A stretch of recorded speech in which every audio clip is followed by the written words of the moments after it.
successful bowler once again. So Taylor continuing to hit across the line, make the penalty.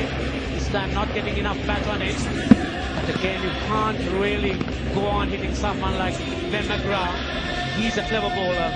And this time he finds Daman down at square leg. He goes 46 for 2.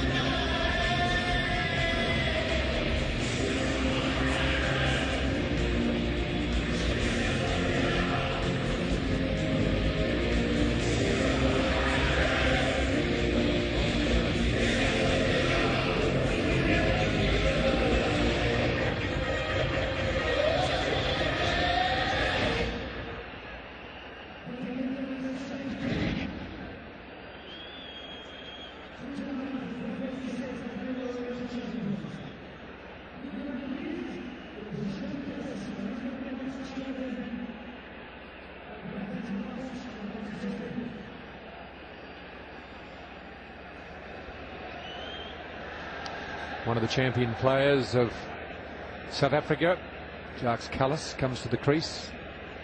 Hasn't had a lot of success so far in this series. They need him to come off soon. Oh, he gets the bouncer in and just falls short of Darwin on the boundary. Unfortunately for the Royal Challengers, I thought it was a poor selection here from Ross Taylor. Really, this is possibly the last over that McGrath is going to bowl in this spell. They've got away to a good start. What they didn't need to do was lose a wicket. He's hit a 4 at the start of the over by hitting the ball down the ground. But he's gone back to his favourite shot, which is the hoik to leg. And it hasn't come off on this occasion. I'm not sure that was great thinking.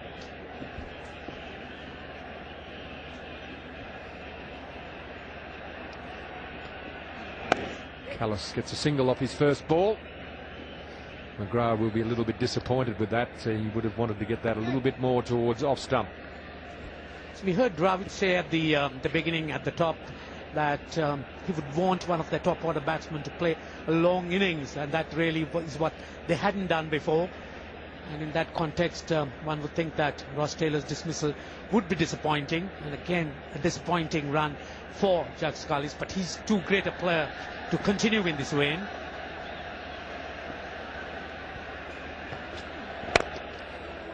Well, I thought the other night that both Jaffa and Taylor got out at the time when one or both of them had to continue. Had they continued for another 3 or 4 overs, I'm sure they would have won that game. And again tonight, Taylor's got out when he probably needed to stay a bit longer. So Jaffa and Kallis need to keep the tempo going. They need to keep the rhythm of the innings going. But they can't afford to keep losing wickets at regular intervals. That really does interrupt the flow of the innings. Again, there's another wicket fallen here. The Royal Challengers are going the same way. Yomahesh, the fielder. Jaffa, the batsman. 48 for 3.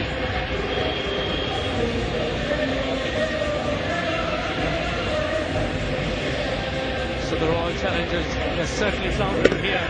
Again, a little bit of bounce, getting it at the top end, and a simple catch. Again, a soft dismissal. And this is really not what the Royal Challengers need at 48 for 3.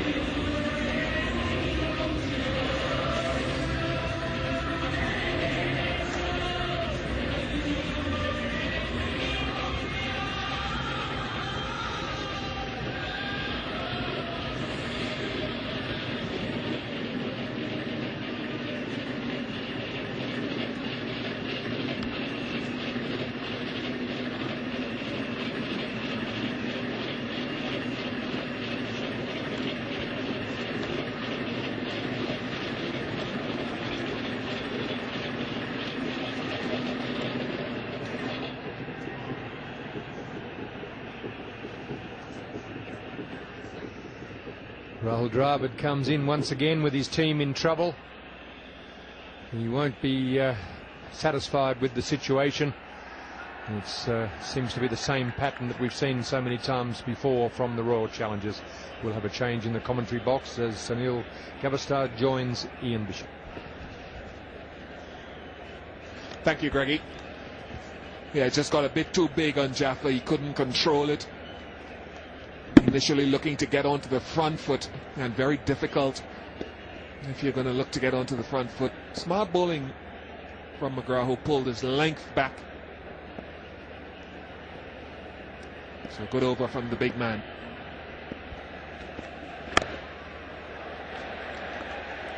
Yes, I think all that experience coming in very handy as far as Glenn McGrath is concerned. He might have taken a bit of stick earlier on from the New Zealander Ross Taylor, but he came back well, as great bowlers always do. They always have the last word. These are the figures for young Yom Mahesh. He's got 11 wickets in 13 2020 matches.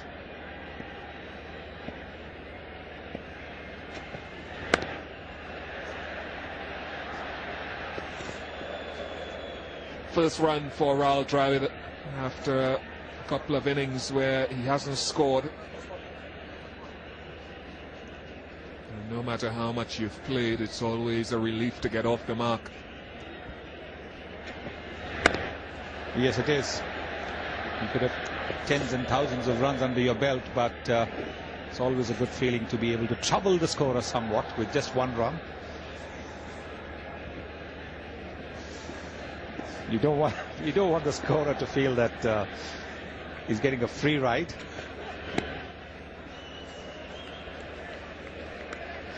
You've won universal applause from the scorers at the back of us, Sonny. But really there is a lot of work to do, and very few teams in this tournament have been trying to ask our scorers to do some work, given that they were so relaxed at the back. Not many teams have 3 overseas bowlers operating for them, as Delhi have with Asif and McGrath and Vettori, 3 overseas specialist bowlers, that is.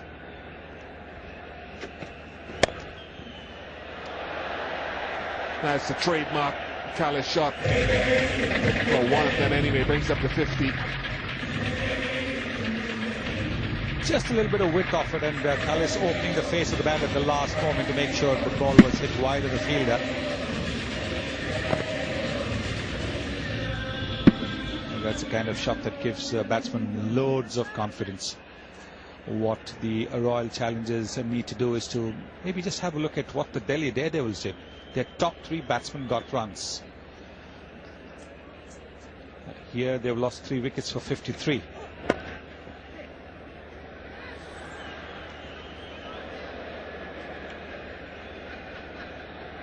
Luckily no hesitation there. As soon as Kallis had hit the ball, he was up and running. Dravid responded.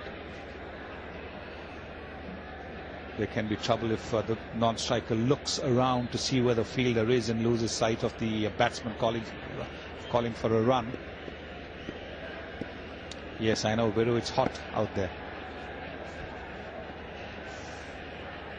It's hot everywhere. It was 41 degrees Celsius today in Delhi.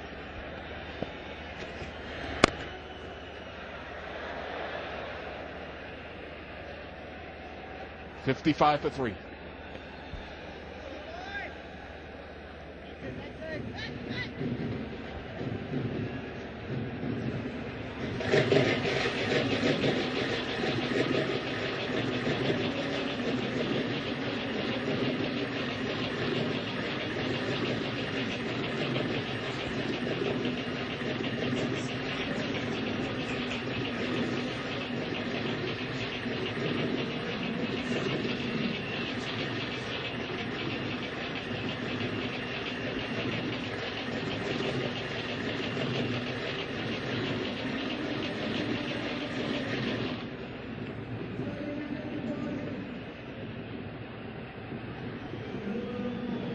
The rate required from here is just under 10 runs per over, 7 wickets in hand.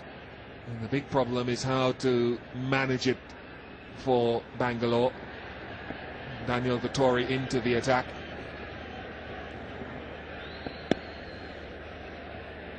Slow left-arm bowler with loads of experience and skill. Well, so far the Royal Challengers have kept up with the asking rate. The asking rate when they began their chase was 9.60.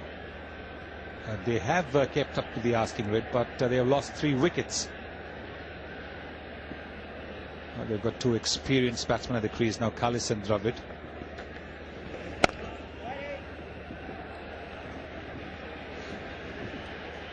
I think, Sonny, for me, this is the night you've got to get it right.